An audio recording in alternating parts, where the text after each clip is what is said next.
Image खराब हो रही थी। कॉन्शियस होती हैं।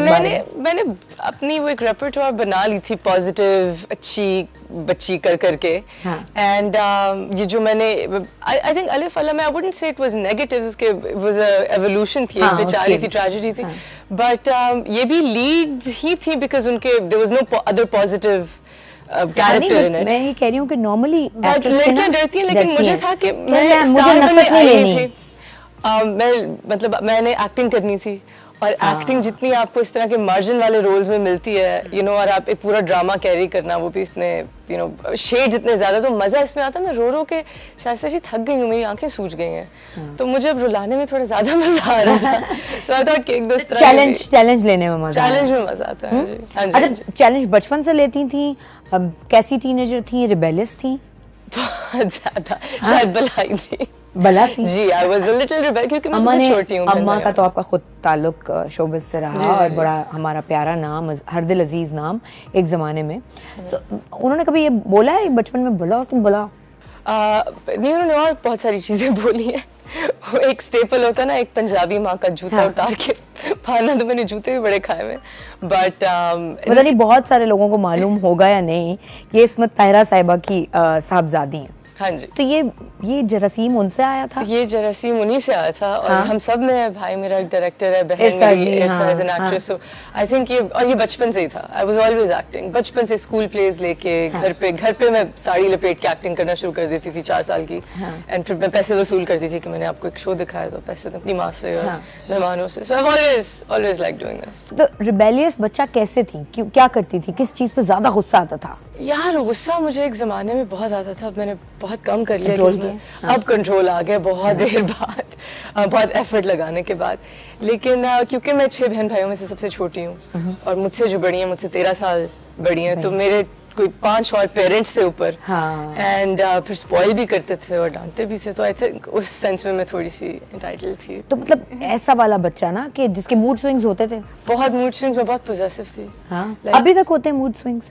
नहीं, अगेन बहुत कंट्रोल कर लिए, अब थोड़ी बड़ी हो गई, और ये चीजें अपनी पर्सनालिटी में जो आपकी थोड़ी सी खामियां होती हैं, क्योंकि वो बचपन में क्यूट लगती हैं चीजें, बड़े होके mood swings are not cute, बड़े होके कि क्या है यार, टैंट्रम्स है, और दूसरे बर्दाश्त भी नहीं करते, फैमिली के बाहर कौन बर्दाश्त करता है। सो वो आई थिंक एक कॉन्शियस एफर्ट। अरे ये कब एहसास हुआ था कि यार ये मेरे मूड स्विंग्स जो ना, ये बहन भाई अम्मा बर्दाश्त कर सकती हैं, मतलब बाहर? आई थिंक कोई इंडस्ट्री में आने से 1-2 साल बाद आई रियलाइज कि यार थोड़ा calm down a little bit, and there were mood swings, but एक aggression मुझे होता है कि ये चीज़ सही से क्यों नहीं हो रही, मैं बहुत हाइपर हो जाती थी, but then मैंने बहुत conscious effort की उसको control करने की। I went to therapy and I was like कि नहीं, गुस्सा कम और calm down, because वो एक आपके अंदर अगर एक flaw भी हो, चाहे genetic हो, चाहे क्योंकि आप स्पॉइल्ड हो, कोई भी अपनी खामी उसको बेहतर करना चाहिए। अच्छा, इसका मतलब है कि अगर टीनेजर हो, चाहे वो जल्दी प्रोफेशन में आ जाए और प्रोफेशनल लाइफ उसकी शुरू हो जाए, तो वो बहुत सारी चीजें वो जो घर में नहीं सीख सकता, वो बाहर आके सीख लेता। वो बाहर आके सीख लेता, एब्सोल्युटली, एब्सोल्युटली। अच्छा, तुमने जब घर छोड़ा और तुमने कहा कि नहीं बस मुझे जाना है और काम करना है, और सेमेस्टर छोड़ा, और उसके बाद आपको पता है कि छोड़ा? जी बिल्कुल। तो वो क्या फील थी? अब क्या आती है, अब होता है यार मैं 2 साल और कंटिन्यू कर लेती, पूरा कर लेती, काश मैं पूरा कर लेती, honestly that's what I think। और अब मैंने, लेकिन I'm so सारे टीनेजर्स सुन ले प्लीज, सारे टीनेजर्स सुन ले, लेकिन अब मैं I'm so thankful कि मैंने अपना एक जबरदस्त करियर बना लिया, और मैं रोज अल्लाह का शुक्र अदा करती हूँ, बिकॉज जो भी हमेशा we always think that the grass is greener।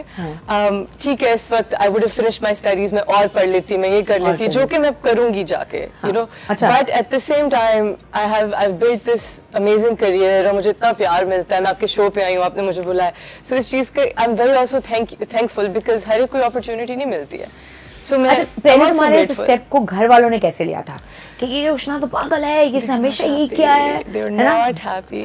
My mother was like, हाय खत्म करो। मेरी अम्मा तो वो वाली अम्मा है, टिपिकल वो इस सेंस में नहीं है कि उनको तो है कि मैंने तो इसके रिश्ते भी नहीं देखने जब तक पढ़ाई नहीं मुकम्मल करती। There's no way, I don't care how old she is.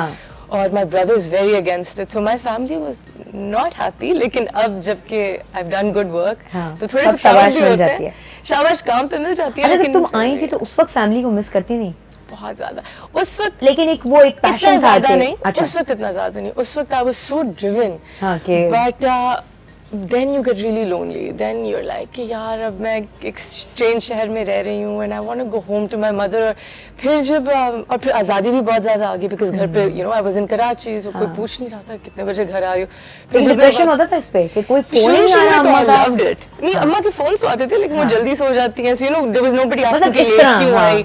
तो when I started going जब आप दूसरे शहर में हो Exactly. But then I got lonely. फिर मैं जब घर जाती हूँ तो अम्मा जबरदस्ती खाने खिलाती हैं और फिर पूछती हैं लेट क्यों आ रही हो. And I love that.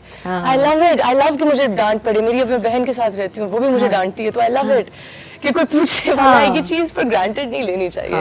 ये हम फैमिली के साथ रह रहे होते हैं हमें लगता है रह रहे हैं अकेले रहते तो कितना मजा आता है जबकि ऐसा नहीं होता. इट्स फैमिली इतनी बड़ी ब्लेसिंग है यार. ये बाद में जाके और फिर वो सारा फेज में लोगों के एटीट्यूड चेंज होते हैं, चीजें आप पहचानने भी सीख जाते हैं. जी बिल्कुल एब्सोल्युटली. एंड ये industry it's a very ugly industry sometimes, you know. It's beautiful in its ways, लेकिन आपके ऊपर you have to deal with scandals, you have to deal with gossip. हर एक के पास एक opinion होता है, हर एक को लगता है कि वो आपको बड़ी अच्छी तरह से जानते हैं. और so you have to develop thick skin और आप जल्दी बड़े हो जाते हैं. जैसे हर एक इंडस्ट्री के अपने कुछ rules भी हैं और कुछ हमारे में you have to become mature and you have to become intelligent and learn people. अच्छा कितने मजे से सारा सब कुछ खा लेती हो या कॉन्शियस होती हो? कोई ऐसा फेज आया जब उष्णा ने वेट गेन कर लिया? हमें तो नहीं याद टीवी पे कोई कभी ऐसा मैंने देखा. हर ड्रामे में मेरा नहीं निकला होता है. मेरा वेट बहुत फ्लक्चुएट करता है बिकॉज मैं लूज भी यूं कर लेती हूँ अगर मैं महीना से ही खाऊं और डाइट करूं. जो कि मैं हमेशा से इतना डाइट नहीं करती. मैंने तुम्हारे एक इंटरव्यू में देखा था और उसमें तुमने कहा था मुझे भूख बर्दाश्त नहीं होती. यार आई कैन नॉट हैंडल भूख and I have to eat which is the problem. मैं अगर जबरदस्ती कंट्रोल करूं तो मैं थोड़ी बहुत शेप में आ जाती हूँ. But I love food and गुस्से वाली उष्णा इज लाइक भूखी उष्णा. इमोशनल ईटर हो. जब आज तो ड्रामे में वो वाला सीन था और मैं और अच्छा कर सकती थी. Depression eater, happy eater. I am an everything eater. I need to, if I'm upset, I need to go eat. And yeah, it's a problem. So मैं उसको balance करने की कोशिश करती हूँ. I go to the gym, which is very important. But मेरे set पे मशहूर है, मेरे बला के सेट पे भी और जो अगला भी कर रही हूँ कि मुझसे मेरे जो डायरेक्टर हैं बदर भाई, अब वो कहते हैं बात करने से पहले पूछना खाना खाया. And अब रमजान में it's always like please तुम रोजे ना रखो और मैं रखती हूँ, which is like. But the whole point is कि अब कंट्रोल करना ना अपना आपको उससे में भूख में.